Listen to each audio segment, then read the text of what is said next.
গেল ২০ দিনে ৩ দফায় বেড়েছে তিস্তার পানি। এতে প্লাবিত অববাহিকার চরাঞ্চল ও নিম্নাঞ্চল। ভোগান্তিতে পানিবন্দী হাজার হাজার মানুষ ও গবাদি পশু। ডুবেছে বাদামসহ ফসলি জমি। দুর্গত মানুষের পাশে নেই কেউ। স্থায়ী সমাধান প্রয়োজন তিস্তা মহাপরিকল্পনার বাস্তবায়ন।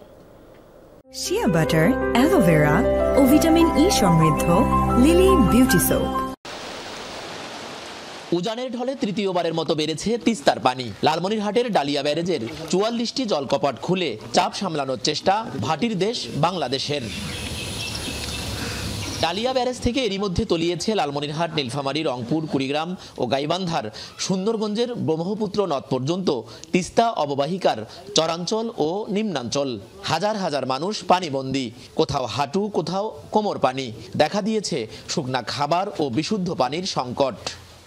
পানিবন্দী আজকে থেকে প্রায় 4 দিন হতে এবার হয় 4বার পানি উঠিল।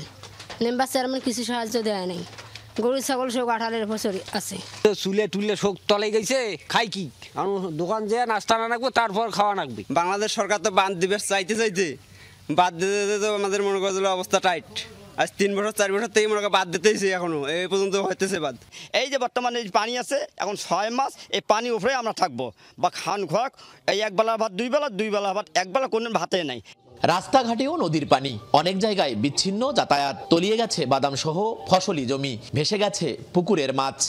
স্কুল যাওয়া তো খুব আমাদের কঠিন হয়, ওখানে রাস্তা ভাঙা, এখানে পানি, এখান থেকে আমরা যেতেও পারি না। এই বছর যদি পানি কম হয় এই আশা মাছ ছাড়ি দেই, কিন্তু বাসন তো নাই। প্রতি বছরই আমাদের ক্ষয়ক্ষতি হইতে আছে। 20-30 বিঘা যে বাদাম আমার আসলে 25 বিঘা মাটি আমার বাদাম চালে নষ্ট হয়ে গেছে। ল্যাপ তোষক আসলে সব ভাসি চালিয়ে গেছে, খালি ঘরগুলি আছে।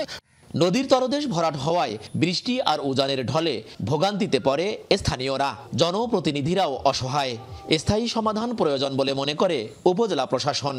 এ পর্যন্ত 3বার বন্যা এলো, আপনারা এসে নিজ চোখে দেখতেছেন অবস্থা কিরকম। পাকশাক না করতে পারলে খাবে কি?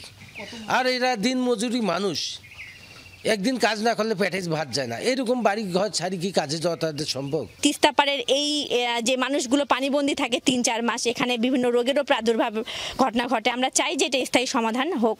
তিস্তা মহাপরিকল্পনা বাস্তবায়নের দাবিতে 6 জুলাই কাউনিয়া পয়েন্টে মহাসমাবেশ করবে তিস্তা বাঁচাও নদী বাঁচাও সংগ্রাম পরিষদ। 4 মাস আমরা এইভাবে পানি থাকি, এখন অন্যটা যাওয়ার জায়গাও নাই, আমি জমি কিনতেও পারি না। এখন যদি সরকার যদি নদীটার ব্যবস্থা করতো তাহলে এই জায়গায় আমরা থাকি কেন? হ্যাঁ, এত কষ্ট আর হইল না। হ্যাঁ, বুঝলেন তো? রিয়াজুল চাচার কথা স্পষ্ট। তিনি মনে করেন যে যদি তিস্তা মহাপরিকল্পনা বাস্তবায়ন হয়, অর্থাৎ তিস্তা যদি খননের মাধ্যমে 2 পার বেঁধে দেয়া হয়, তাহলেই তাদের জীবন এবং জীবিকা নিশ্চিত হবে। সরকার, মাঝারুল মান্নান, যমুনা নিউজ, পশ্চিম ইসলি, রংপুর।